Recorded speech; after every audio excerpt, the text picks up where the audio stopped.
উগ্রবাদী ও সাম্প্রদায়িক গোষ্ঠী ভাস্কর্য ও মূর্তির নামে দেশে বিশৃঙ্খলা তৈরি পায়তারা করছে, বললেন ওবায়দুল কাদের।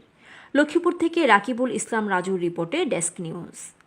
বাংলাদেশ আওয়ামী লীগের সাধারণ সম্পাদক এবং সড়ক পরিবহন ও সেতুমন্ত্রী ওবায়দুল কাদের বলেছেন, একটি উগ্রবাদী ও সাম্প্রদায়িক গোষ্ঠী ভাস্কর্য ও মূর্তির নামে দেশের শান্তিশৃঙ্খলা ও ধর্মীয় সম্প্রীতি বিনষ্টে অপচেষ্টা চালাচ্ছে। নির্বাচনে যারা জনগণ কর্তৃক প্রত্যাখ্যিত হয়েছে, সেই স্বাধীনতা বিরোধী চক্র এখন ঘোলা পানিতে মাছ শিকার করে সরকার হটানোর চক্রান্তে লিপ্ত রয়েছে। যেসব মৌলবাদী ও উগ্রপন্থীরা জাতির জনক বঙ্গবন্ধু শেখ মুজিবুর রহমানের ভাস্কর্য ভাঙতে চায়, তারা দেশের শত্রু। লক্ষ্মীপুর জেলা আওয়ামী লীগের বর্ধিত সভায় ভিডিও কনফারেন্সে প্রধান অতিথির বক্তব্যে এসব কথা বলেন তিনি।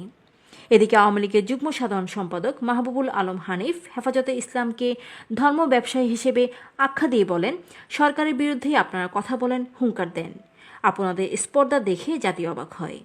হেফাজতকে উদ্দেশ্য করে তিনি আরও বলেন, বিভিন্ন সময় বিভিন্ন ইস্যু নিয়ে তারা দেশে অস্থিতিশীল পরিবেশ তৈরির পায়তারা করছে।